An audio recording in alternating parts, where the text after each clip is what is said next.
You know what it cost to rent the Garden back in those days? No. 130 grand just to rent the Garden.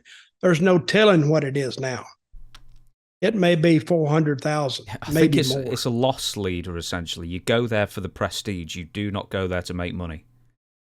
Unless you're like boxing or something, you can charge, thousands for a floor seat. Well, WWE used to go there like once a month and once every 6 weeks. They would draw a big house. But I was there one time, and this is when WWE brought in some gimmick guys. They brought in a Dirty White Boy as somebody. T.L. Hopper, the wrestling plumber. Oh, T.L. Hopper and something else.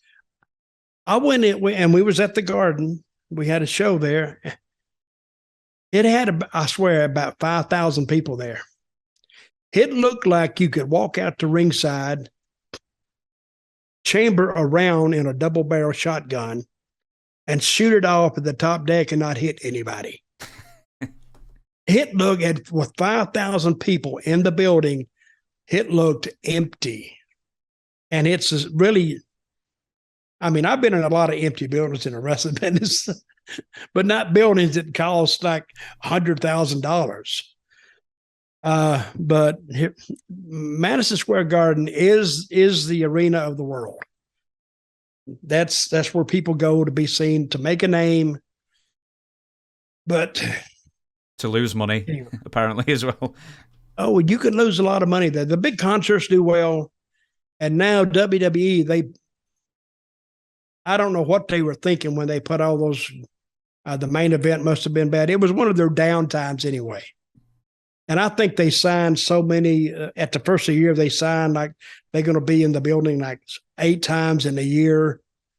And it may have been one of those dates they couldn't get out of because they certainly didn't have the card to go in there at that time. It bombed, big time bombed. Was that the first time you were in Madison Square? Tell me about the first time you were in Madison Square Garden. Did you get the fizz, the feeling in your stomach that you were somewhere special, or were you just 9 days into an 11-day run and you were just tired? No, I was excited to be there. I'd never been there before. But most people have the feeling going through the front gate when they buy the tickets and all. I went through the back gate. That's like slipping in the back door. And you go into this. Sometimes you can park in a parking lot. You pay to park in there.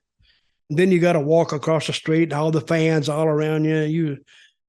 But they weren't threatening or anything. They needed to threaten me with I was going to get fired or something, not because they didn't like me.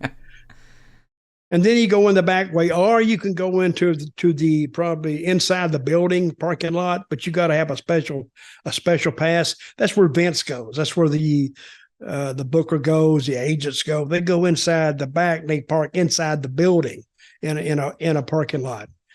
And I walked across the street, walked in, and you walk through the back, and you can see the arena, but the dressing rooms were very small. I'm thinking, this wasn't as big as I thought it was. And now I've seen now where they've expanded it a little bit. Now we may have had just a space kind of roped off for us or slotted for us. It wasn't very big. So, and I was there the night they did the infamous hug. Mm-hmm. It was Nash and Hall and Triple H and Shawn Michaels. And I'm standing there, and I didn't know they were going to do this. I'm standing there. It was a curtain call. Mm-hmm. But the curtain was sold out. All the wrestlers apparently knew what they were going to do, except me and except Vince. So they have this match, and I'm watching, and the match ends. And I think it was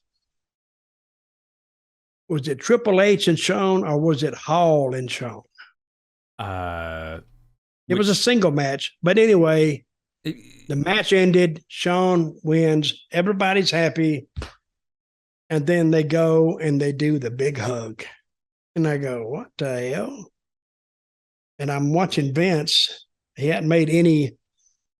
I bet Vince was 6 feet from me, 8 feet, not far. And then all of a sudden out comes Triple H and out comes Nash. And they all get in a ring and they all do the big hug. But the crowd, they didn't seem to react. They kind of cheered a little bit, but nobody understood it. Then they came in the back and they all went into Vince's office. And then I heard some banging and throwing shit around, and Vince didn't like that. So, but anyway, Hall and Nash were leaving, and he wanted to punish them, but Hall and Nash were leaving, so he couldn't do anything to them. Triple H and Shawn were staying. He couldn't punish Shawn because Shawn was the champion. You know who got punished? Mm-hmm. Triple H. Mm-hmm. And he got punished for about, I don't know, months, at least 6 months. Every night he was flat on his back in the middle of the ring. And do you know who was wrestling for most of that? Jake. Was it Jake? I was going to say a different name. Who was you going to say? Mark Mero. Okay. Yeah, he was Mark Mero, not Johnny B. Bad. But yeah, Mark Mero beat him flat as a pancake nearly every night for months. Every night.